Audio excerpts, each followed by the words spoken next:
Yeah,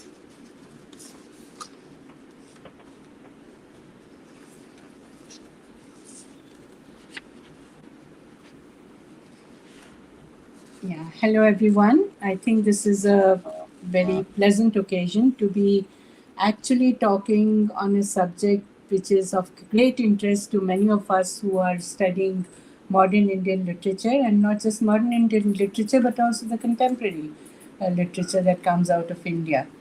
Thank you, Kalinga Festival, for having given us this opportunity to talk to each other and to address people on a subject which is so vital. And to begin with, I would like to introduce the distinguished panelists that we have with us. I would like to start with the introduction to Rekha Sethi, who is a professor and the vice principal coordinator also of the Translation and Translation Studies Center at Indraprasth College for Women, University of Delhi. She has many books to her credit, 5 books which she has authored, 8 books which have been edited, and also translated a poetry collection from English to Hindi. And I'm very privileged to inform everyone that that happens to be my poetry. And I'm very happy that we were together on this project. Also, we have been together on a project on a Routledge book, which comes under the series Writer in Context, and that was an edited book on Krishna Soti.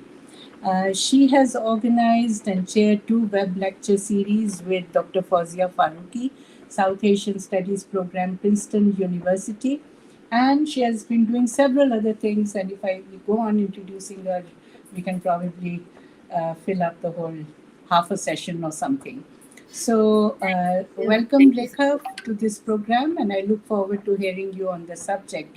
This is a panel discussion, so all of us are going to put into it our little bit and of defining and understanding of the subject. Professor Bodh Prakash, another distinguished professor who is at the School of Letters and Dean School of Undergraduate Studies at Ambedkar University. He has studied at the University of Delhi, did his PhD from the Center for English Studies, JNU. He has been also the visiting professor at in a university in France. He's been Longroom Hub Fellow at Trinity College, Dublin. His main work on the literature has been on partition, which is called, the book that he published was called Writing Partition, Ideology and Aesthetics in Hindi and Urdu Literature. Now, he's particularly interested in the partition studies, and also currently he's working on issues related to resettlement of refugees in the peripheries of Delhi and urbanization in the wake of partition. Also, he co-edited The Reader on cultural diversity, linguistic plurality, and literary traditions in India for the Department of English, University of Delhi. So, welcome both, and we look forward to hearing you. And also, we have who will be joining us shortly, Professor Sachin C. Ketkar, who is a bilingual writer, translator, editor, blogger, researcher. He has several collections of Marathi poetry. He is also been translating for a very long time from different languages, from Gujarati, Hindi, Urdu, Telugu, etc. And he's also got a list of books that he has published. He has translated also modern Western literature and poetry, but in particular into Gujarati, for instance. So we are very fortunate to have such wonderful people on our panel, and I hope that he joins us at the soonest. However, I would like to mention here that all 3 of them are also very closely associated. In fact, they are editors of individual volumes that we are sort of bringing out under the series Writer in Context. So I'm particularly happy to welcome you all, because I think some of the issues that come out from doing of the series they are common to all of us because these are issues that come out of the post-independence literature from India in many languages. So there are divergences, but there are also confluences that you see. And I think it's important to understand both diversity and the points of unity that we see amongst these literatures. Thank you, Sukrita. May I interrupt you for a moment? Actually, thank you for our introduction, but I would like to introduce you also, though you are a famous academic and literary person, and most of the people know you already. But to add to that, I would like to introduce Sukrita Paul Kumar, who has been former fellow of Indian Institute of Advanced Study in Shimla. She has held the prestigious Aruna Asaf Ali Chair at University of Delhi and has been an honorary faculty at Corfu, Greece. She was also an invited resident poet at the prestigious International Writing Program at Iowa, USA, and her most recent collections of poems are Vanishing Words, Country Drive, and Dreamcatcher. Her critical books include Narrating Partition, The New Story on and Conversations on Modernism. So, the most apt person to talk about tradition and modernity is Sukrita herself. She has also co-edited a book which she just now mentioned with me only, with Krishna Sopti, a counter archive, which is part of the series, The Writer in Context. And she has also co-edited Speaking for Herself, Asian Women's Writings, and has been an honorary fellow at HK Baptist University, Hong Kong. She has published many translations and has held exhibitions of her paintings. She is I'm actually very, very fond of this aspect of Sukrita's personality. She flows into both poetry and paintings. So I extend a warm welcome to her, and she is the co editor of the series Writer in Context, which she has been just talking about. So thank you, Sukrita, for having all of us. And you are also welcome in this panel, which you are going to moderate. Thank you. And I thank Thank you. the Literature Festival as well to give us this platform. Thank you very much, Rekha. I think we are done with the introductions now, and And so Sachin has also Sachin joined. Ketkar has just joined us. Welcome, welcome, Sachin. We have already introduced you, so we won't repeat the introduction. I guess you know yourself pretty well, so there is no need to introduce you, right? So you have been introduced, and we have also been talking about how all of us are actually associated in a big way, very involved. We are all engaged with the Writer in Context series, which actually means 11 books are actually happening in the series. And Routledge is publishing them, but we have taken this occasion basically to work out discussions on many issues that come out of our study of modern Indian literature in connection with Writer in Context series. And since we are dealing with writers, the common age, the common times that they belong to are they all belong to post-independence era, which also means that the times they share, definitely, if not other ideas. So if they are sharing the times in which they are writing, there are a lot of things, history they are sharing, cultures they are sharing, partly there are departures from each other. But the point is that there are many common subjects that we need to, thematic concerns that we need to confront and realize as to why they are talking sometimes in a similar way. At least there is a sensibility that is common. There is a resurgence of spirit around this time.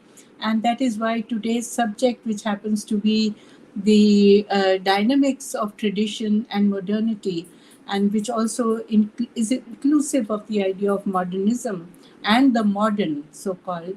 I think we need to deliberate on this more and more, if only to understand as to what are the times that we particularly in the context of post-independence era. In those times, I think there was a lot of churning that was happening with both the idea of tradition as well as modernism. And in fact, there were a lot of books that came out soon after that, not so much in English in India, but also, but mainly in Indian languages, other Indian languages like Hindi, Urdu, Marathi, Kannada, Malayalam, where critics were discussing as to how to understand the a kind of a paradigm shift, if I may call it, in the approach to interrogating tradition, maybe sometimes even interrogating modernity the way it came, with all the baggage that it came. But there was certainly a certain kind of a spirit that was that of a kind of resurgence, which I often think of it as particularly related with the idea of also the cultural reorientations that were happening in the post-independence times. So these cultural reorientations have also had to do with the way partition happened, at the same time, 1947. So there was a kind of a certain kind of a cultural crisis, a political change. The climate in the country was very different, but languages were being discussed. Which should be the official language? What should be? So ultimately, we know that we had two official languages, Hindi and English, and there was opposition and conference also on the whole ideas, whether, there wasn't a very clear consensus on it. However, we did decide at the state level that these were the two languages, and also the way the regions were formulated on the basis of language. So language was center stage as a point of discussion, and at the same time there were some cultural, as I said, changes that were happening, and those changes somehow were seeping in into our literary expression. And in that context, I must also mention here that we need to discuss perhaps as to what kind of, because we must remember that it was at that time that there was a lot of exchange of ideas also going on with the Western philosophic precepts at that time on modernism. So there is, in fact, a whole school of thought that goes into saying that the kind of modernism that evolved in our own literatures had a lot to do with the Western notions of what is modernism. But of course, that is a highly debatable point. And in my own work, I try to work out the indigenous definition of modernism as it emerges, particularly in Hindi and Urdu fiction. And I related to, particularly in Hindi and Urdu, I related to the idea of partition and the devastation and then the rebuilding that happened. And in the context of sensibility and reconstruction and re encoding of cultural ideas, philosophic ideas, a lot of transmutation, a lot of transformation of the sensibility. And we were quite familiar with Freud and Darwin and, the Western philosophic thought process that went into the making of the new sensibility. But our own ideas, the way we were entrenched in tradition and at the same time looking towards the new, because new encodings had to happen. So I think to start with, if I may ask Professor Bodh Prakash, from now onwards I'll call you Bodh, and Bodh, maybe you can, pitch in and talk about initially, maybe let's just try to work out or understand these terms like modernism, modernity, modern. How do you see the distinction? How do you define these terms in the context of the literatures that you are familiar with in post-independence India? Yeah. Thank you, Sukrita. I think the very title of this session, Dynamics of Tradition and Modernity, it's important that we understand that these two terms sometimes, they are posed as antithetical terms, but actually within our own context, we need to see a kind of dynamic relationship between these two terms. But before I come to that, I think that the term modernity, there are three key terms here: modern, modernity, and modernist stroke modernism. And we need to be clear about what the differences between these terms are and how they are also related to each other. Now, firstly, uh, and I think that in this context, when we are talking about post-independence literature, it would we would do well to actually go back a little bit to look at some of the transformations and some of the changes and shifts that are happening from the beginning of the 20th century to also examine how what the reaction to these kinds of writings and these kinds of stories are to in the post-independence period. So to begin with, if you take up the term modernity, now at a simple level, you could define modernity as a kind of progressive, secular, rational perspective, which questions obsolete and conservative values. Of course, we are now very familiar with how post-colonialism has questioned this Eurocentric bias that is inherent in a modernity which is associated with Enlightenment values and its location within the Western world. And consequently, it is therefore argued that the term colonial modernity is perhaps more appropriate in post-colonial society. However, if one looks at the shift in modern Indian literature, the shift to modern Indian literatures, particularly in Hindi and Urdu from around the beginning of the 20th century, clearly there is a move away from prescriptive didactic texts towards a more critical engagement with social and political issues of exploitation and inequality. This is perhaps natural because this is the time when there is a spread of anti-colonial and anti-feudal consciousness. Creative writers too turn their attention to these issues in a very focused manner, and hence we can note the emergence of this kind of social realism, which is best illustrated in the works of Premchand.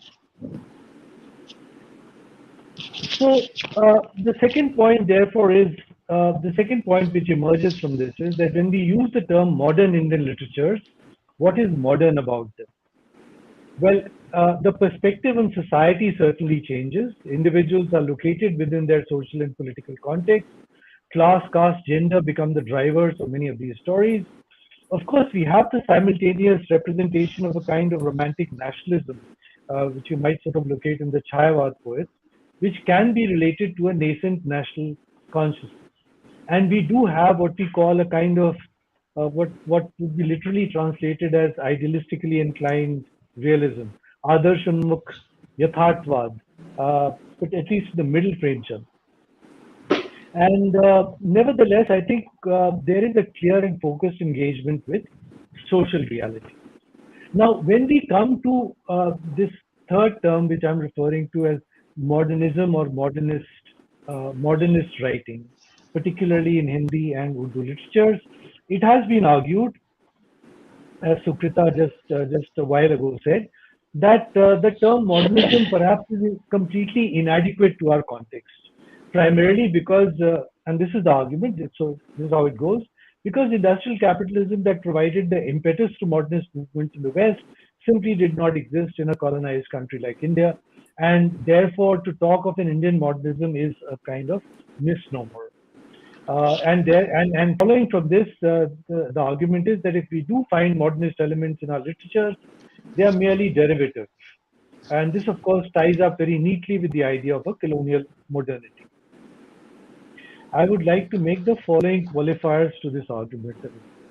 First, between the 1940s and the 1960s, there were significant events that shook society and created conditions that were necessary, that were conducive for the emergence of an authentic modernist sensibility and expression.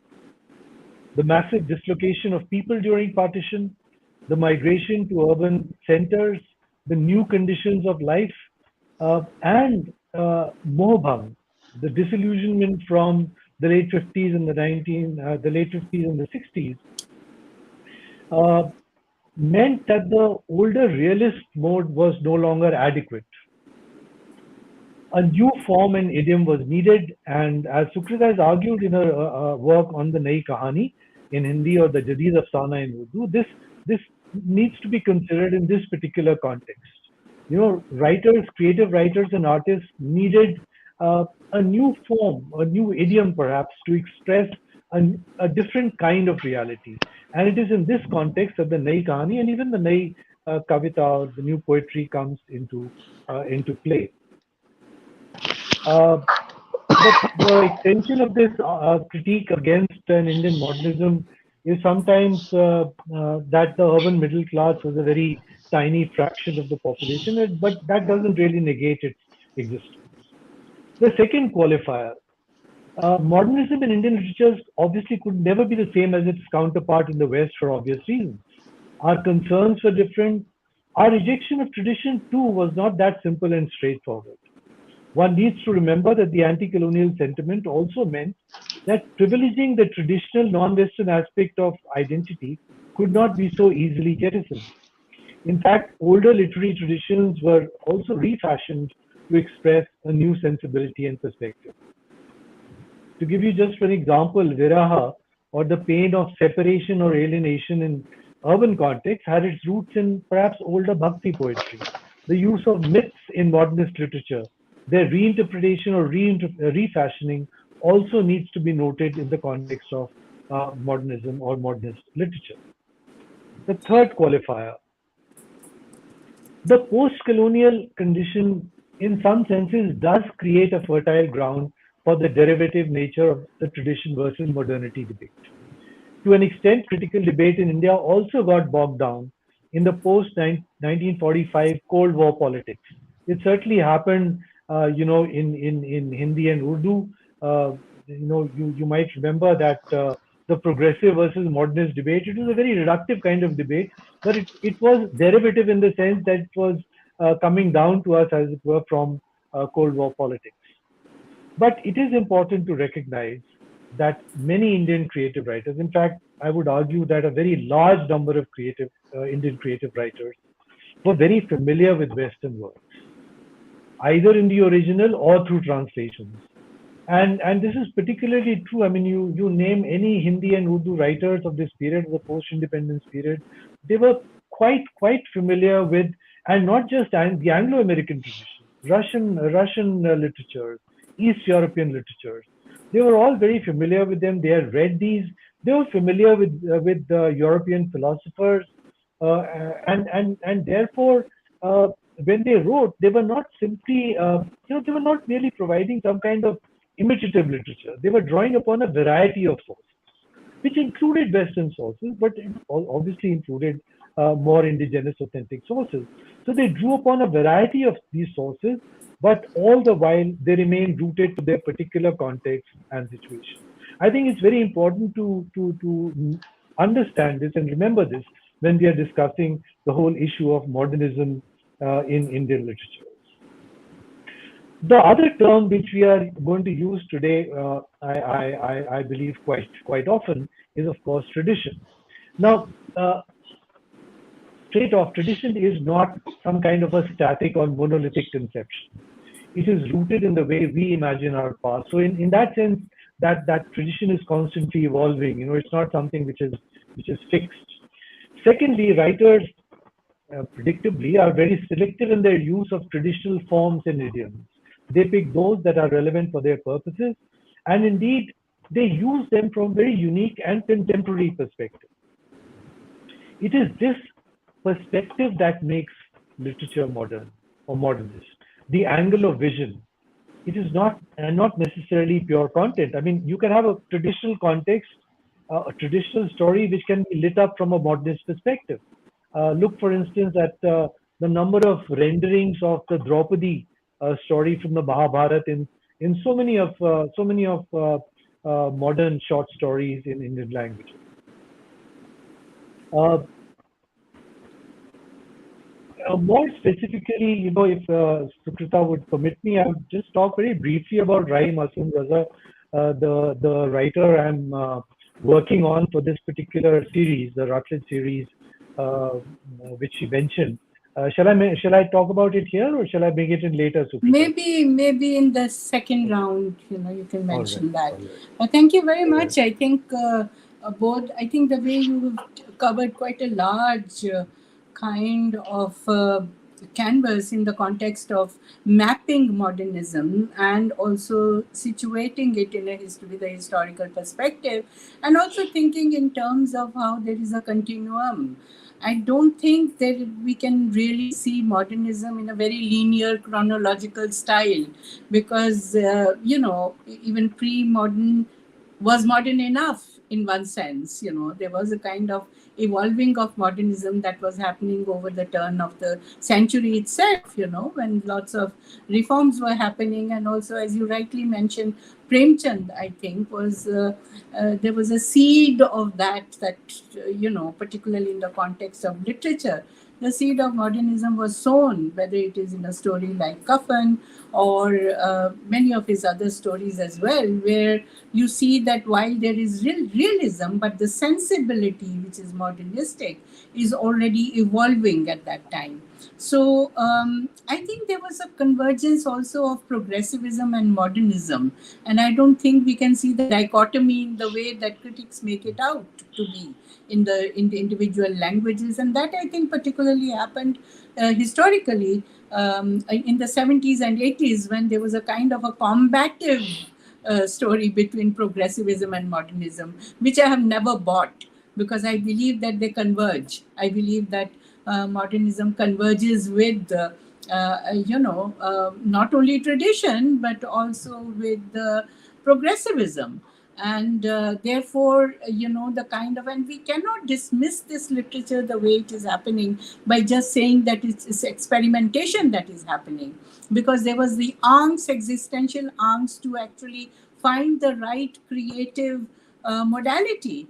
And it was not just one modality. We have to talk about the plural, talk about it in a very plural way. And we have examples like particularly Panishwarnath Renu, and to some extent, in fact, I'm coming to you, Sachin, now. We also think in terms of Grameen literature, which is happening, Anchalik literature, which is happening also with Masoom Raza, and we are looking at Madgulkar, for instance. And I'm particularly bringing in Madgulkar here because also he's one of our authors, one of the writers on which, in fact, you are focusing in the book for in the series of writer in context. And we see that, while on the one hand there is one foot firmly into the roots of the soil, in which he's working, writing, living, but at the same time the approach is modernistic. Would I be right in saying that?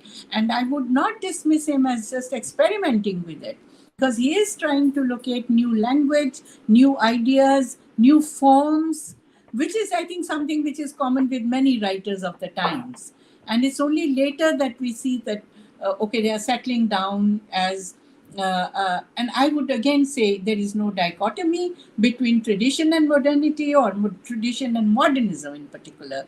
And that, I think, is a common element that one finds also with the Western literature, where in the Western context, there was a lot of use of, for instance, reinterpretation of myths that was happening.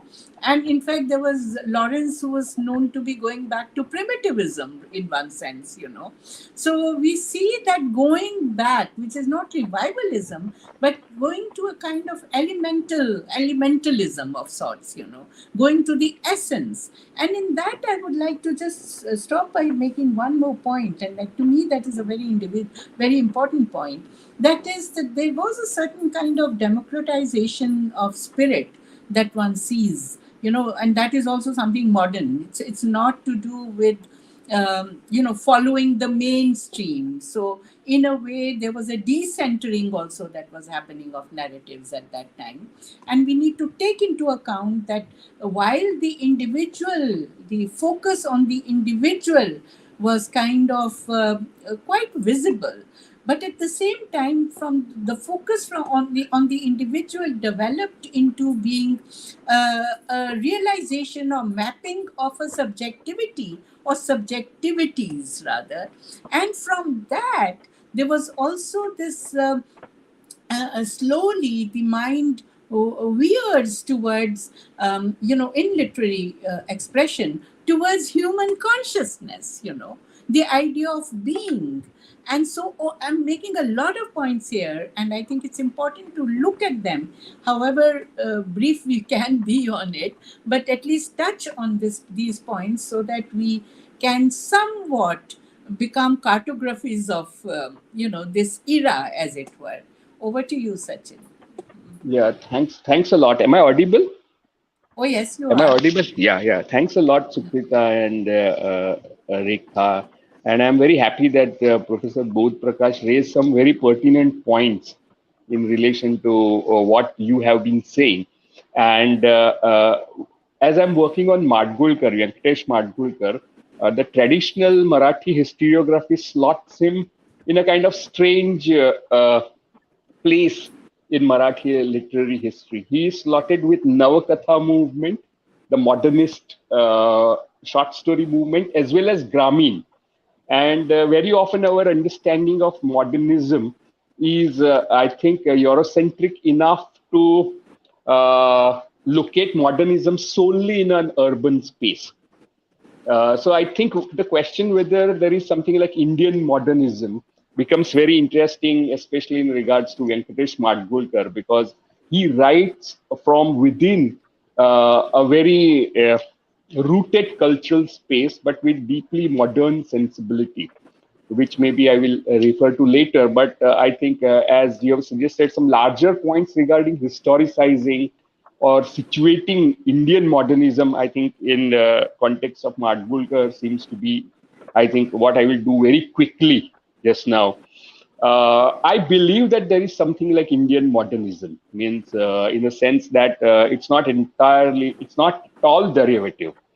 And how I look at it is by historically placing these two movements, Navakatha movement, to which Madgulkar belonged, as well as Navakavya movement that came to forefront with Mardhekar and Vinda Karandikar in particular, and Pushi Rege in Marathi. While Navakatha movement was largely associated with four short story writers, Venkatesh Madgulkar, of course, but also Gangadhar Gadge, Arvind Gokhale, Puba Bhave, and Madgulkar. So these four people are often associated with Navakatha. And I distinctly believe that this modernist aspect, this modernist phase of Indian literature represents a crisis which is very different from colonial modern. And this is something which I observe based on my reading of Marathi literary history, but I'm sure that it has parallels elsewhere in other languages as well. And the primary reason for this is the Second World War, urbanization and industrialization that massively happened in Bombay Presidency, especially Bombay. Uh, and of course, partition, whose direct impact was not felt so much on Marathi literature as in Hindi and Urdu and Punjabi or Bangla, obviously. But there was definitely an awareness of this huge, massive human tragedy, creating a crisis of a social nature, of particular social kind.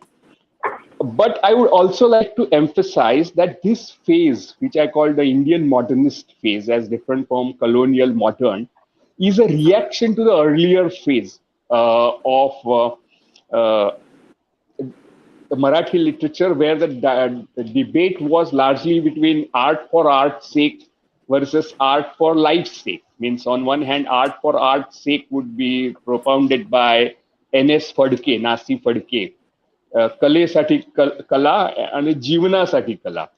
So these debates had a progressivist, means there is no progressive movement as such in Marathi literature, though there were certain very prominent Marxist and Gandhian writers. But they, like V.S. Khandekar, who took sides of art for life's sake. Now, aestheticism was another development, art for art's sake. And in poetry, especially, it gave rise to Ravi Kiran Mandar, B.B. Borkar, who wrote poetry which was Saundaryavadi or aesthetic in nature. Very conventional notion of beauty. Means theoretically, they may not be very wrong in their theorization, but their conventional understanding of beauty and resulted in very cliched and atrophied language. Now, this atrophied is the word Professor Ramakrishnan has very insightfully suggested in one of the discussions such as these. So there is a rejection of this kind of didacticism as well as aestheticism, which dominates Marathi literary period of 1920 to at least 1940 onwards.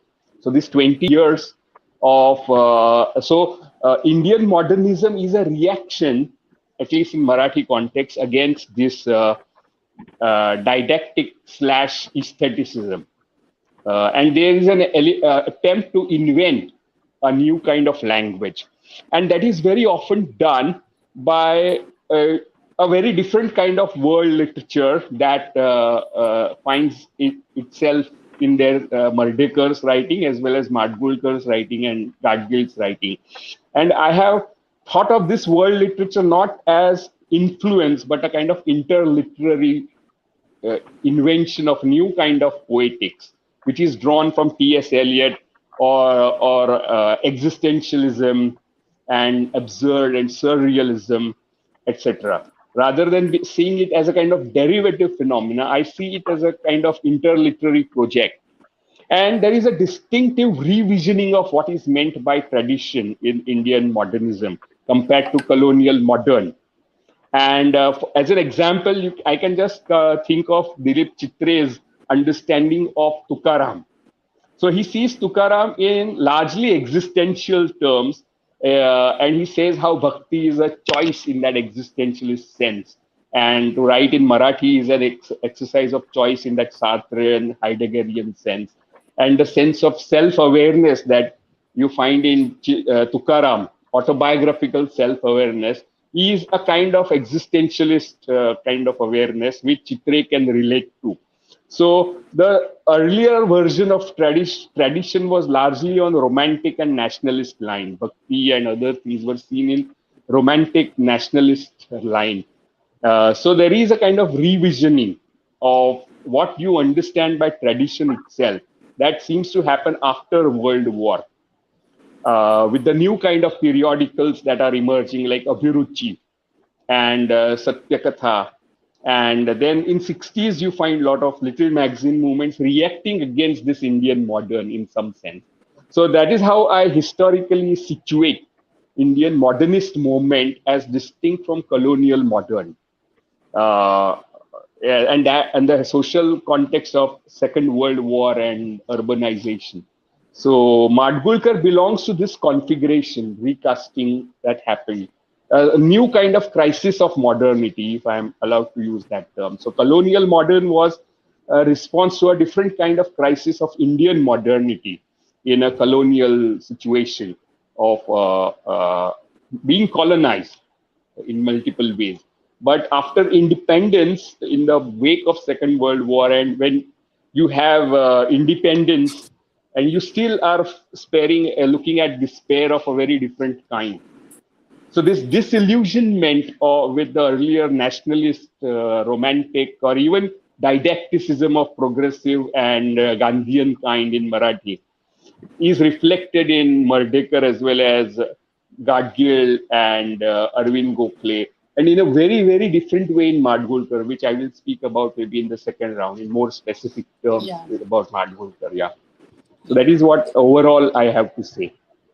Yeah, thank you, Sachin. I think it's actually leading us to the next point that I would actually like to move on, and that has a lot to do with Rekha. You know, the whole idea of how when we are talking about indigenous modernism, and I would like to put it like that, indigenous modernism, and if we are really looking at it and trying to define and work out what are the features which are common to many of the writers and the kind of sense of tradition that we get as a legacy from older times, and then there is a sense of continuum about it.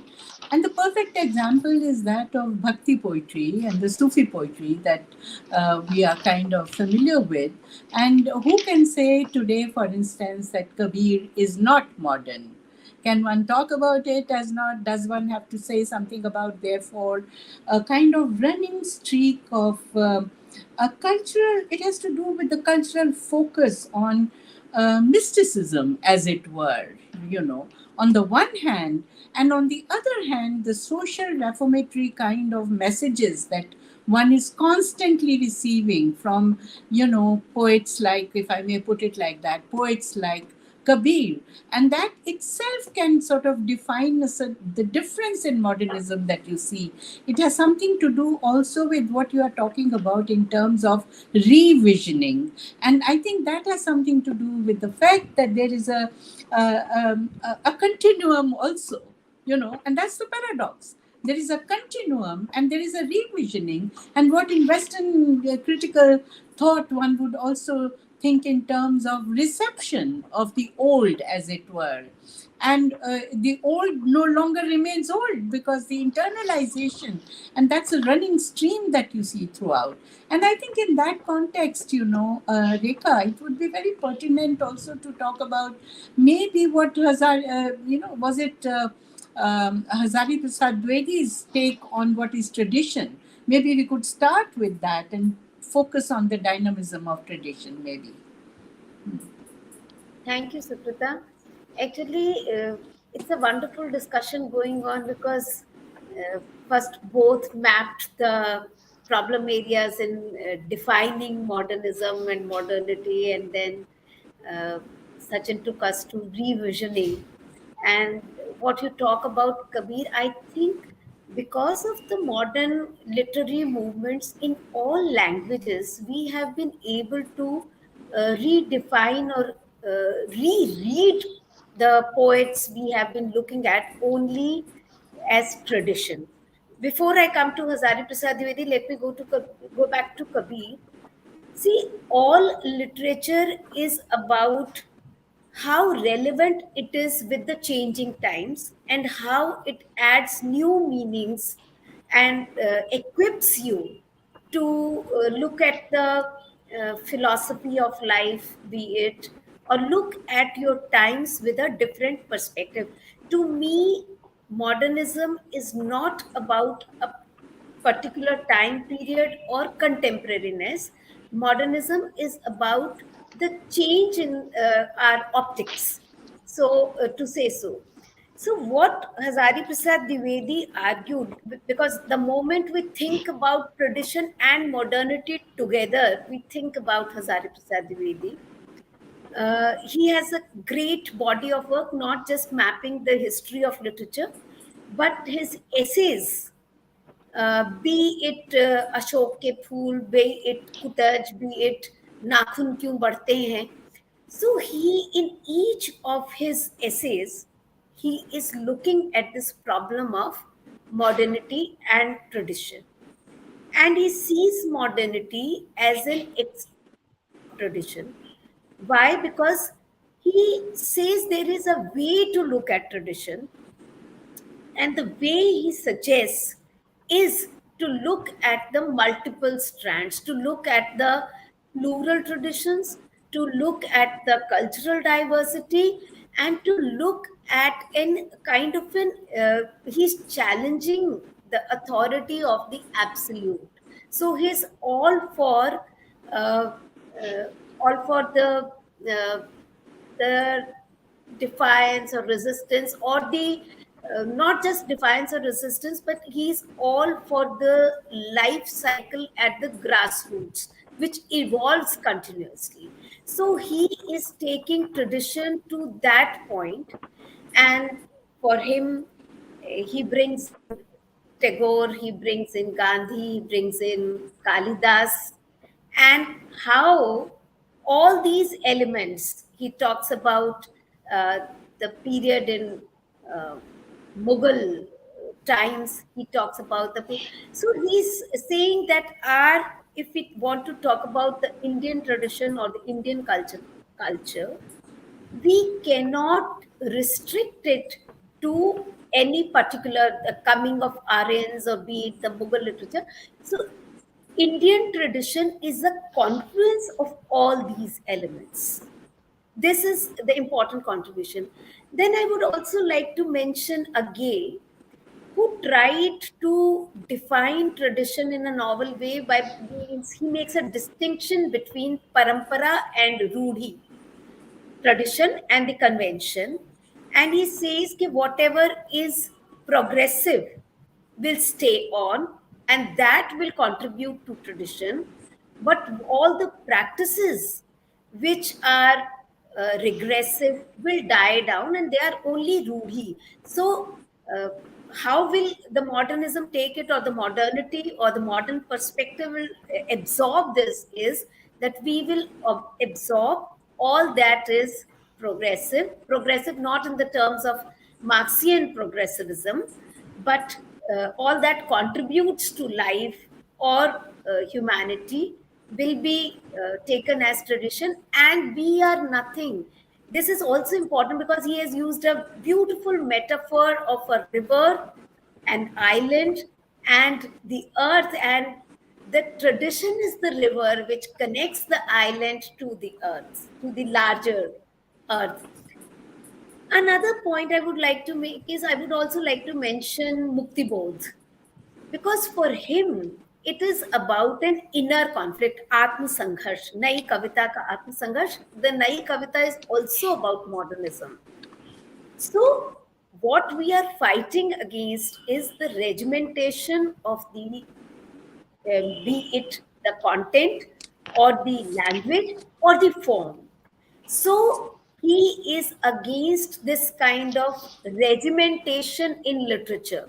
So anything which becomes absolute, which is rigid, so there is this modern human being. He has been saying this over and over again. So there is a constant uh, struggle between the ideal self and the real self, and particularly of a middle class person, because we were talking about the can we locate modernity to rise of urban middle classes. So there is this constant Mukti Bodh is talking about this person or the individual uh, who is a middle class person, and he is constantly in conflict between the ideal and the real. And there is something, there are these pressures which drive him towards the ideal self. But why towards the ideal self? Because there is such a debate about the, both mentioned about Adarshoन्मुखी Yatharthvad, which comes with Premchand. But how does Mukti Bodh change it? Muktibodh is locating us or pointing towards a changed relationship between the individual and the society. So it's like evolving a new social order with the rise of modernism. And in this modernism, what he is looking at is the political scene, the social scene, or the economic. So there is so much of conflict in all that, that we need to liberate the self to liberate the society. And he's looking at also, see, now this is not romantic, but there is a revolution which in which everyone is a participatory. So I think this idea of change, or this idea of a new relationship between the individual and the social order, is also very, very central to the idea of modernity and modernism. And it is also indigenous, because we are trying to locate it within our own problems, be it corruption, be it the fallout of partition, be it the caste or gender or the or other such divisive forces. So we own them up, try to find a new way out to deal with these problems. I think this is the part, essential part of our modernism. And also what kala ke liye, kala, as Sachin also mentioned and both also mentioned. So there was another realm also in which we can place both the writers like Nirmal Verma or others, or Dharmi Bharti, who are constantly engaging with the form and language. And also Krishna Sokti, because we did a volume on Krishna Sokti. So diverse people from diverse areas coming into a same stream, and making the whole, challenging the whole idea of an absolute kind of a single frame modernism, and making it plural and diverse and trying to gain acceptability in this area. I think that way literature has contributed a lot to this idea of tradition and modernity. Thank you. Thank you, Rekha. I think again, it's very important to take off from where you stop. And we don't have much time now, but still, we will very quickly cover some of these points that have. I mean, these are large issues that all of you have talked about, and I think we have pulled in ideas which can actually call for a whole seminar on the subject. But that we can do eventually with when we will involve other people who are not necessarily editors of the volumes that we are doing, but also other people, and make a collective in trying to really engage with this mapping of a certain kind, which is more than mapping, because we need to analyze this in the context of what Rekha, you mentioned, how tradition can be seen as a kind of a dynamic river, the flow of a river, and within which, the pre-modern or the pre-modern and the medieval can also be re-envisioned as such, and you are rightly saying. And both you are using the term dynamic, very forcefully, which I am also very fond of. But the thing is that just as modernism is dynamics, and so is tradition. So it is not to be seen as tradition versus modernism. That's not what we are looking at in our own context. It's really looking at how they are dynamically kind of interacting with each other constantly. And in that interaction and dialoguing and negotiation is probably a better word for that. The kind of negotiation that takes place between tradition and modernism. I'm particularly using the term modernism and not modernity here, but modernism is also interrogation. It is actually interrogating modernity sometimes. So I think it's very important to look at these various shades of resistance that is built into the writing that happens in this era. And the resistance comes out also in the way ideas and emotions are presented, or the life picture is presented, wherein the question of language comes up. Now, whether we are talking about Raza or Badgulkar or Krishna Sokti, we know that they are playing with language creatively as well, and indigenizing language, breaking it out of the Pandit's hold of purity, notion of purity of language, and bringing it out as the language of the people. Again, the spirit of democracy speaks loudly in their writings in this fashion, not only in the form that they experiment, call it creative experimentation that they do, but also in the way they evolve new languages within the so-called mainstream language, such as Marathi or Hindi or Urdu or whatever. So I think there is this admixture of variety, because there is also somewhere a certain kind of diversity within the same author presentation. It is diversity and plurality of languages. So there is a multilingual consciousness that you see here, which is again not like the Western so-called English literature, where you have, monolingual kind of formats, where at the most you might have Greek and Latin coming in, right? But you do not have the kind of negotiation and interlingual kind of mediation that is happening within the same language. I think that is the multilingual consciousness that one needs to be aware of more and more. And maybe just a sentence or two from each one of you, and we'll have to wind up, because we are very close to the end of the first hour that we have been, 1 hour that we have been given. Back to you both, maybe with, So just very briefly, what you said about the multilingual context, particularly with reference to Rai Masum Raza, this entire this term which is sometimes used, the Anchalik writing or Anchalik Upanyas. So to me, it seems to be kind of an attempt to define such works as outside the mainstream because they don't fit into that mainstream. I mean, you talk about the Hindi literary tradition, you talk about the Urdu literary tradition, and here is Rahi Masoom Raza who writes Ada Gaon in dialect. He's using the dialect which is used by the people in that particular region of East UP, uh, and the literary the critical sort of literary critics don't quite know where to fit him because it's a very peculiar kind of language which doesn't fit into any of these formal traditions of literary traditions.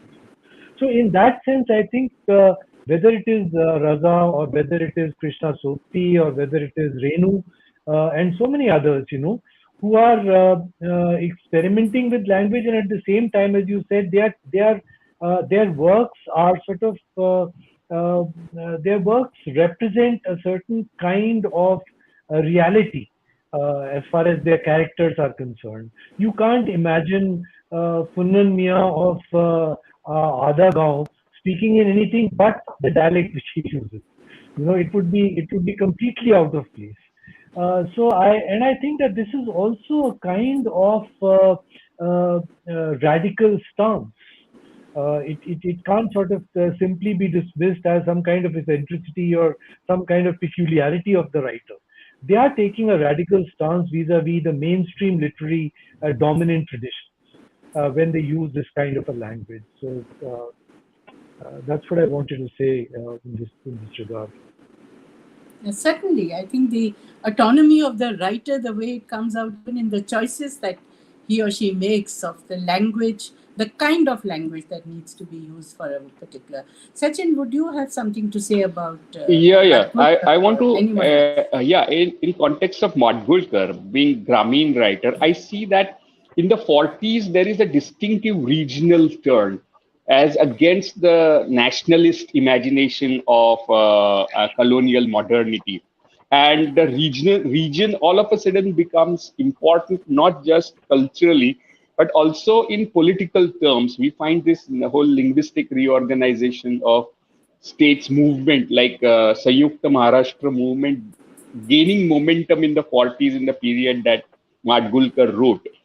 And though Madgulkar is placed in Grameen, he's coming from a very different location because he is very deliberately using modernist strategies in his writing. One is effacement of distinction between fiction and non-fiction. He himself was involved in the Quit India movement as a young person. Then his family was affected in the post Gandhi's assassination riots that happened against Brahmins. And then he himself was a hunter who had hardly any formal education. And hunter, not in the sense of poacher and Jim Corbett type, but more of who belonged to the nomadic hunting types like Ramoshis, who went to forest hunting for birds in that sense. So he was a person who saw caste system very closely and the plurality of village very closely. And he deliberately tried to efface the boundaries between man and nature. So his envisionment of nature is very different from earlier perception of nature as a romantic idea, which you find in Bal Kavi and others, as a nature as a romantic imagination. For him, it's a deeply brutal fact. And I just want to talk about his novel Sattantar in a minute that I have, where it talks about the power struggle within troops of monkeys in a forest. There are no human characters except for the narrator, omniscient narrator. And there are scenes in which when one troop is taken over by murdering the alpha male of that troop by another alpha male of monkeys, he destroys all the male babies of monkeys. Now, this kind of brutality that you find in nature is highlighted by Venkatesh Madgulkar. He refuses to romanticize nature. He sees as a brutal and human being part of it. It naturally becomes a question in his novel. He's asking about human civilization through this narrative of monkeys and the power struggle between monkeys. So Madgulkar has a very distinctive sensibility, and as Sukrita has been raising question of language, then he brings about a shift in Grameen literary language, where dialects and even the so-called standard Marathi is inflected with dialects that he writes out. Not just his characters who are Dalits or who use dialect, but even standard language is deeply inflected by dialect. So there is a critique of standard language that you find happening very naturally without any artifice in his work. So he belongs to that historically strange location of regional coming up and the decline of national from uh, political as well as cultural imaginings. So he writes only about Madgul and that area near Mand River, and where you talks about Mandeshi Mansa. So Mand River is the local, which is very often famine struck, and his all his stories of village life talk about a disaster happening in the village and people leaving that village. So it's a very different vision of it's non-Gandhian village, not a romantic Okay. place, but a place of Yeah, crisis. yeah. So So this is sort of all of this kind of very fairly in a very clear fashion demonstrates the way the writer uses, in this case, his own discretion as to what he wants to do with nature, what is his approach, and he is not buying what the mainstream Rekha, Chayavad, for instance, I mean, there was a romanticization that was happening Yeah. just before Nai Kavita comes in, right? Even in Hindi. So Yes. go ahead. Yeah, actually, I wanted to make a very special mention of women's writings here, because Yes. women brought a very intimate language into it, and there were so many narratives in there, particularly the short story or the novels. Most of the women who wrote after independence are writing a lot about the short stories, and fiction is the mode actually. I think Krishna Sukti in this scenario is an exception. But otherwise, if you look at the stories of Manu Bhandari, Usha Priyamvada, the whole structure of the fiction is also changing with the personal narratives that seeps into it, and the language becomes more descriptive. In Krishna Sukti, it is very crisp because Krishna Sukti is struggling with this form and the language. In each of her writings, it is very the locale is different, the story is different, and the language she adopts is different. And she doesn't spend an extra word on it, but otherwise we see that in other writings the narrative became very very important. So everything was kind of played out just as a scene from the cinema hall or one's slice of one's life, but that changed, and there are so many stories and novels on relationships, whether it was men writing or the women writing, but it became about the human relationships, it became about the family, and also a kind of alienation of an individual within the family. So Yeah. this aspect also is very, very important to this Yeah. post-independence period.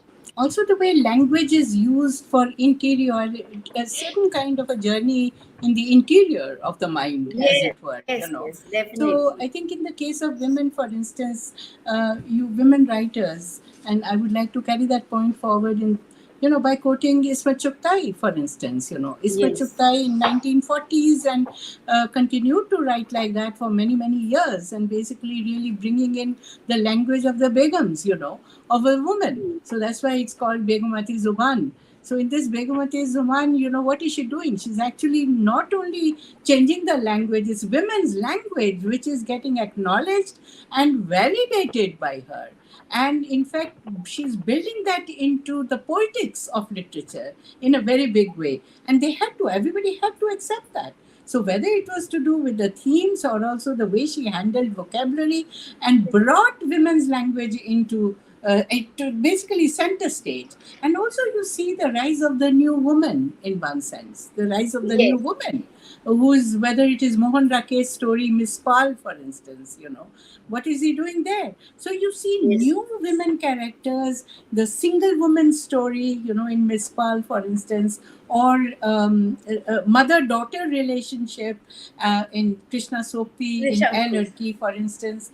So और there are so Trishanku many Manu. areas that open up, and there is no, and the personal becomes impersonal in one sense. Yes. The personal And becomes political, and people are fearless in writing, and I think lots of doors and windows open at that time, and everything remains at the level of suggestion, like this discussion.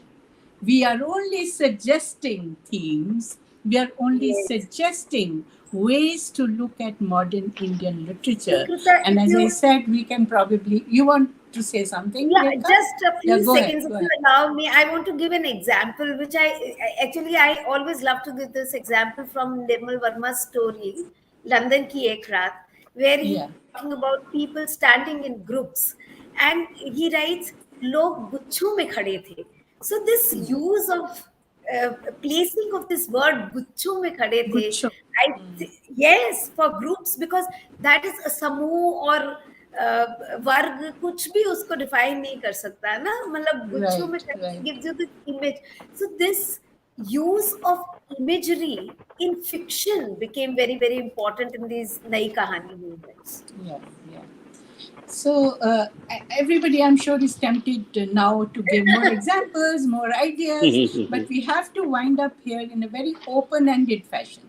Again, it's a paradox. We are winding up, but in a very open-ended fashion, because we want new ideas to come to us, to ourselves, and also we want to discuss them and analyze modern Indian literature to be able to comprehend not the totality of it, but the diversity of it, and see how certain things are getting negotiated and how tales are also autotelic in one Yeah. sense, the way they travel and they take roots. The same tale may take roots in a different way, in a different location within the country, and get represented in a totally different way.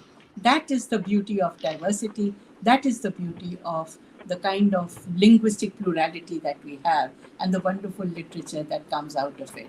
Thank you very much, both. Thank you very much, Sachin, Rekha, Thank you very for much. bringing all these ideas to the table. And of course, how can we not thank the Kalinga Festival, Bye. Literature Festival, for bringing us on the platform of Bhasha Utsav. Thank you, everyone.